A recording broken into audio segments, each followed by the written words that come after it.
Hello and welcome in this educational channel once again. And today we are going to read a new poem written by Henry Wadsworth Longfellow. Name of the poem is Daybreak. To begin with the name of the poem, কবিতার নাম Daybreak. What does it mean? It means breaking of a day. And as we all know, breaking of a day means breaking of a new beginning. It means starting of a new journey. একটা নতুন দিনে নতুন যাত্রার শুভ সূচনা. This poem is written by Henry Wadsworth Longfellow. Before reading the poem, we should know something about the poet and his writing style. Henry Wadsworth Longfellow, from 1807 to 1882, was an American writer from 19th century. ঊনবিংশ শতকের উনি একজন বিখ্যাত American লেখক, well known for lyric poem. Lyric poem মানে গীতি কবিতা. Lyric poem একটা বড় ছাতার মতন কবিতার জগতে. এর আন্ডারে অনেক ধরনের কবিতা আছে. সনেট আছে, আরও আমাদের চেনা জানা অনেক কবিতা, এলিজি মানে মনফুল কবিতাগুলো, দুঃখের যে কবিতাগুলো, সবগুলোই লিরিক কবিতার অন্তর্ভুক্ত.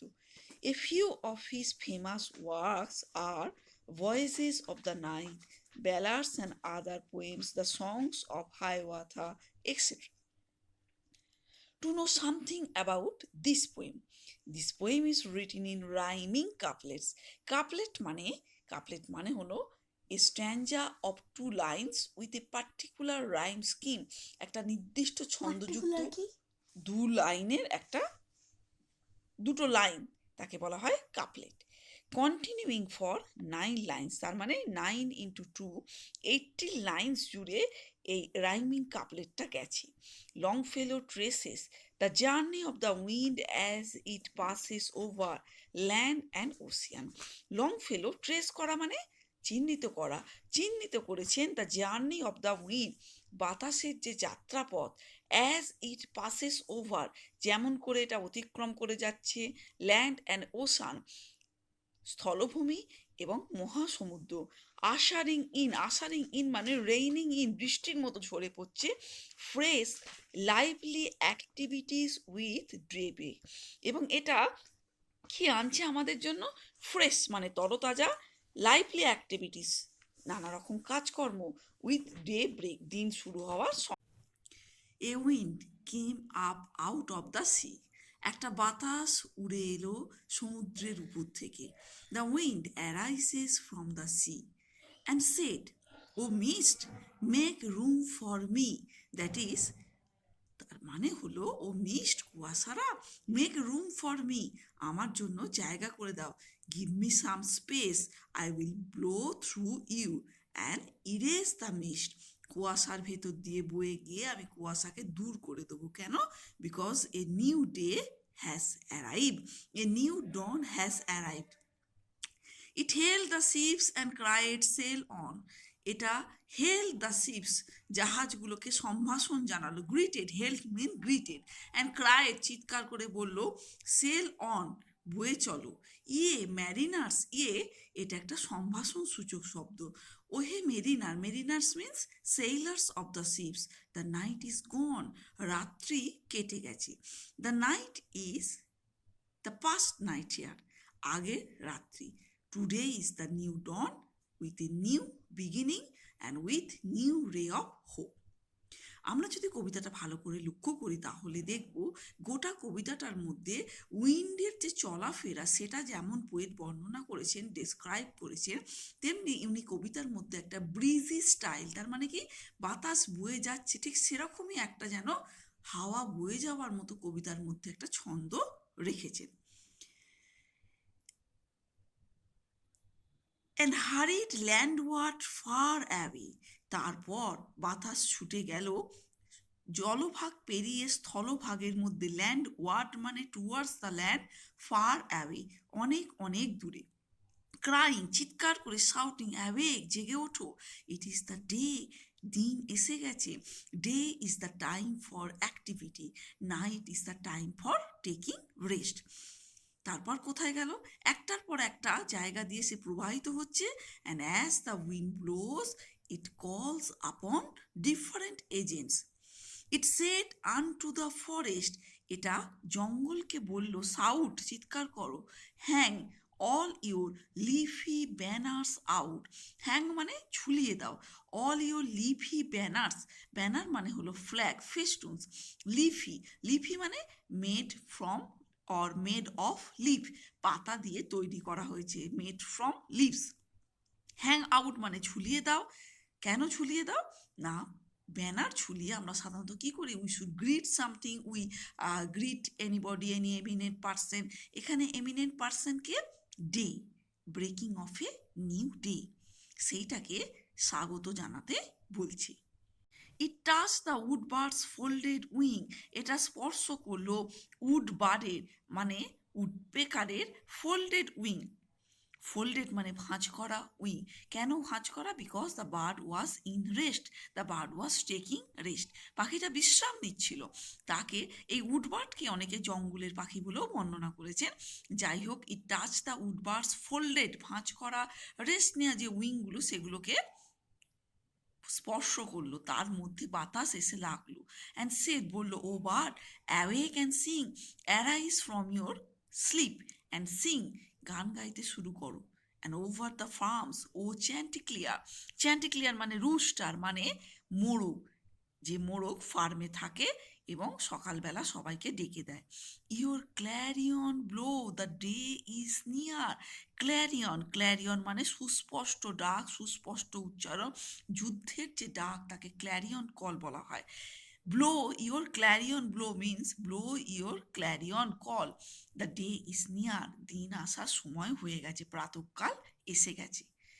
ইট whisper to the fields of corn, তারপর বাতাস ছুটে গেল, ফিল্ডস মানে হচ্ছে জমি বা ক্ষেত, কর্ন শস্য কণার জমির ভেতর দিয়ে, হুইসপার তাদের কানে ফিস ফিস করে বলল, বো ডাউন বা বাউ ডাউন, মাথাটা নিচু করো, অ্যান্ড হেল সম্ভাষণ জানাও, দ্য কামিং মর্ন, আগত সকালকে, যে সকাল আসছে তাকে স্বাগত জানাও।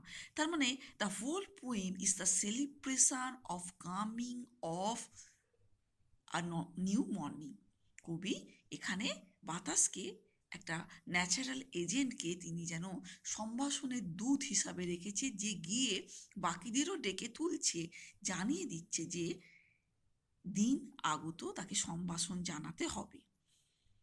ইট shouted through the belfry tower, this is written in the footnote, the tower that contains the church bell, চার্চের ঘন্টা যে টাওয়ারে বাঁধা আছে তাকে এ জাগিয়ে তুলল, বা কীভাবে জাগিয়ে তুললো, ওই ঘন্টার ভেতর দিয়ে বাতাস প্রবাহিত হলো এবং ঘন্টাটা দুলে উঠল, awake O bell proclaim the hour, সময় জানিয়ে দাও, দ্যাট কি সময় জানাবে, that it is day time, it is the beginning of a new day. লাস্টের দুটো line, it cross the church yard with a sigh, এটা চার্চের উঠোন দিয়ে বয়ে গেল উইথ এ সাই, সাই মানে একটা দীর্ঘ নিঃশ্বাস ফেলে, অ্যান্ড সেড বলল, নট ইয়েট, এখনো সময় হয়নি, in quiet, Q U I E T মানে কাম, শান্তভাবে, লাই শান্তির মধ্যে শুয়ে থাকো।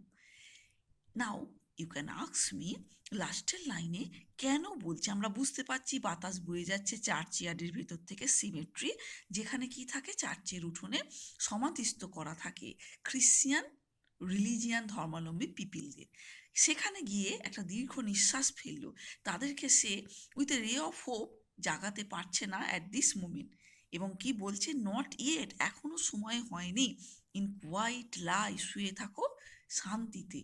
কেন এই কথাটা বলছে, তাহলে কি মৃতেরা কোনোদিন জেগে উঠতে পারে? Actually the poet here celebrates or announces আর রিচুয়াল বিলিফ, একটা রিচুয়াল বিলিফ খ্রিশ্চানদের মধ্যে প্রচলিত আছে, যে যেদিন শেষের দিন আসবে সেদিন এই মৃতরাও তাদের ঘুম থেকে জেগে উঠবে। তাই উনি কি বলছেন, সময় এখনো হয়নি, সেই সময় এখনো আসেনি, তোমরা নিশ্চিন্তে show. And now an overall analysis of this poem. This poem is about celebration. It is about joy. About joy, and what is the joy? The joy is related to the breaking of a new day, because the poet thinks new day means new beginning, new ray of hope. The wind is the agent. It is the natural agent, এবং এই natural এজেন্টটা কাজ করছে যে হারবিঙ্গার মানে অগ্রদূত, যে জানিয়ে দিচ্ছে সকাল এসে গেছে। এবং day is the time of activity, it is not the time for rest. Night is the time for rest, as I said in this poem again and again. যে বাতাসটা সমুদ্র থেকে উঠে এলো, সে প্রথমে এসে মিস্ট ধোঁয়াশা কুয়াশার ভেতর দিয়ে এগিয়ে এলো। প্রথমে কাদের ডাকলো? শিপকে ডাকলো। মেরিনারদের বললো the night is gone and it is day time, so wake up. Then ফরেস্টের কাছে গেল ল্যান্ডে এসে, এবং বলল the day is coming, the day is approaching, so hang all your leafy banners out, তোমার সমস্ত ব্যানার্সগুলোকে ঝুলিয়ে দাও। It touch the wood birds folded wing and said o bird awake and sing and over the farms, o chanticleer তারপর গিয়ে রুস্টারকে ডাকলো, তারপর গিয়ে ফিল্ডস অফ কর্নের ভেতর দিয়ে প্রবাহিত হলো এবং তাদেরকে বলল কামিং মনকে স্বাগত জানাবার জন্য বো ডাউন করো। বাউ ডাউন মানে নতজানু হওয়া, অর্থাৎ রেভারেন্স বা শ্রদ্ধা জানিয়ে মাথা নত করা। তারপর টাওয়ারের কাছে গিয়ে বলল প্লিজ রিং ইয়োর বেল। সর্বশেষে একদম শেষে সে চার্চিয়ার্ডে গেল। চার্চিয়ার্ড যেখানে গিয়ে সে সাই, অর্থাৎ আরেকটা জিনিস কি বোঝা যাচ্ছে, উইন্ড এতগুলো এজেন্টের ভেতর দিয়ে, এতগুলো জায়গার ভিতর দিয়ে প্রবাহিত হতে হতে তার তার যে ব্লোটা, তার যে গতিটা, পেসটা, সেটা অনেকটাই কমে এসেছে। এবং সে একদম শান্তভাবে তখন কার কাছে গিয়ে বলল, চার্চিয়ার্ডের কাছে গিয়ে একটা দীর্ঘ নিঃশ্বাস, এই যে উইথ এ সাই, দীর্ঘ নিঃশ্বাস, অর্থাৎ তার যে গতিটা সেটা আর অ্যাক্সিলারেটেড অবস্থায় নেই, এটা তার অপোজিট হয়ে গেছে, অর্থাৎ অনেকটা কাম ডাউন হয়ে গেছে। And said not yet in quiet lie, তার মানে হলো এই অংশটায় বুঝিয়ে দিচ্ছে যে এটা একটা যে খ্রিশ্চান বিলিফ, যে শেষের দিন, ডুমসডে বলে যাকে আমরা জানি, সেই শেষের দিন সমস্ত খ্রিশ্চানরা তাদের অনন্ত ঘুম থেকে জেগে উঠবে উইথ এভার লাস্টিং গ্লোরি। সেইটার কথাই বলেছেন যে তাহলে এখনো তোমাদের সময় হয়নি। So this poem it about celebration, about joy and about the beginning of a new day. কবিতাটা রাইমিং কাপলেটে লেখা হয়েছে। আমরা যদি দেখি, sea me, on gone, away day, shout out, wing sing, chanticleer near, corn মন, tower hour, and last line sigh lie. 9 rhyming couplets, নটা couplet, তার মানে 9 into 2 is equal to 80 লাইন্সে পোয়েমটা লেখা হয়েছে। এই পোয়েমটা allotted for class 11 under West Bengal board of higher secondary education.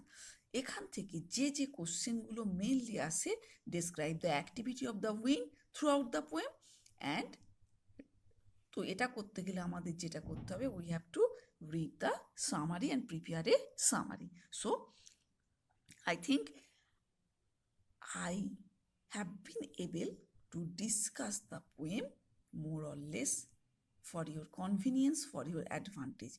And if you want to get more such videos, you can subscribe and you can comment. Till then, goodbye.